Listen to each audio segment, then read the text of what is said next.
רגע, תפילת ערבית רשות או חובה? רשות.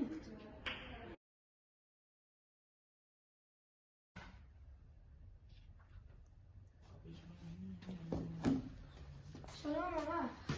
שלום תפילת ערבית תלמידי. רשות או חובה? חובה. באמת? אבל רבי יהושע אמר שזה רשות. אז חכה שבעל התריסים ייכנסו, ואחרי... האלה שמתקנים את התריסים? אוקיי, אתה צריך לשבת ללמוד התורה, אבל אני אגיד לך את הכינוי. זה תלמידי חכמים שלומדים תורה, שלוחמים במלחמתה של התורה. אוקיי, הבנתם? יש מישהו שחולק עליי בעניין הזה? היו, רבי יהושע, מה אתה אומר? נראה לי שלא. גומר רבי יהושע. אני הוא החי והוא המת, ויכול החי להכחיש את המת. רגע, לא הבנתי, מה זה אומר?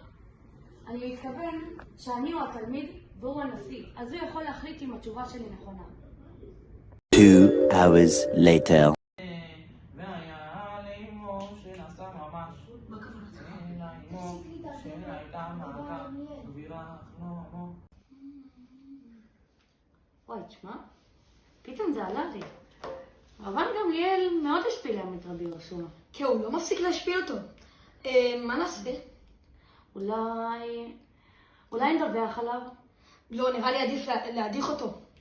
וואלה, כן, זה טוב. די, הוא לא מפסיק. מדיחים את רבן גמליאל? יואו, למה אפשר לעשות הכל בבית? כאילו, גם כלים, גם פיסה. למה בנים לא עושים כלום דבר? שלום. היי, מוטי. תקשיבי, מינו אותי לנושא, אני לא יודע מה לעשות. מה נשאר לדבר? אז כן, מה אמרת? כן, אז מינו אותי לנשיא, ואני לא יודע אם לקחת את התפקיד או לא. יש מקום לדאגה. יכול להיות שיעבירו אותך מהתפקיד כמו שעשו לרבן גמליאל. טוב, עדיף להשתמש בגביע יקר יום אחד שישבר מחר. מאשר לא להשתמש בו בחיים. למה אתה מתכוון? שאדם צריך להשתמש בהזדמנות שיש לו. אבל זה לא טוב. כי זה לא טוב זה לא ראוי שמישהו כל כך צעיר יהיה ראש הסנהדרין. אתה לא מבוגר מספיק. אין לך זקן, אין לך... הגמרא מספרת שבאותו יום שהיה בן 18 קרה נס שגדל לו זקן לבן. וזה מסביר את זה שרבי אלעזר בן עזריה אמר הרי אני... יש! זה סימן! זה סימן! היי, שלום, תלמידים!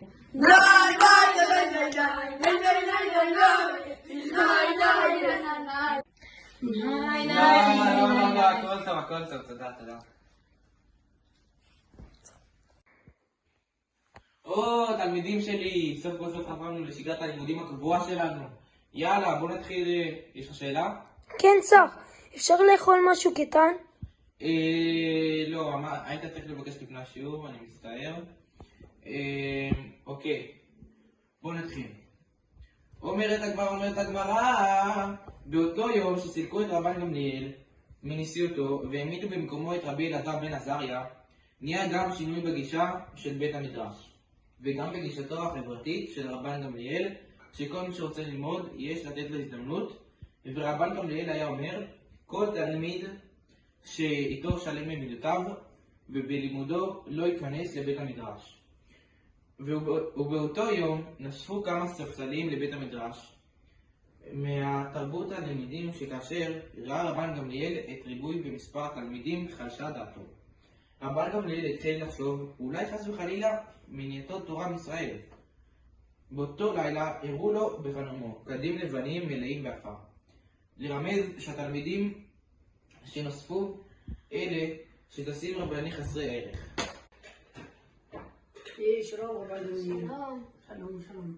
רציתי לשאול אותך שאלה, האם מותר לי להתגייר? מאיפה אתה? הממון.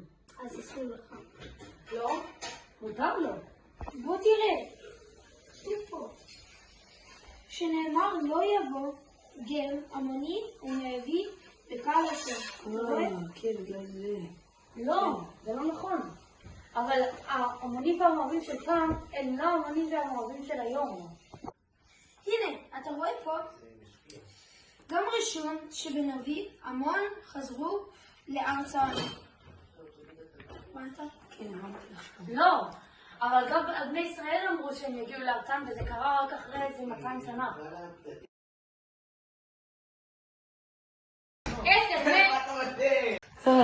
נייתן, ברו. או, תלמידים שלי. סוף כל סוף חזרנו. מה אתה אומר? רואה. מה אתה אומר? אוקיי, אני זוכר. Heiler Schmidt, okay. קום כבר, מי אתה בשוע? נו.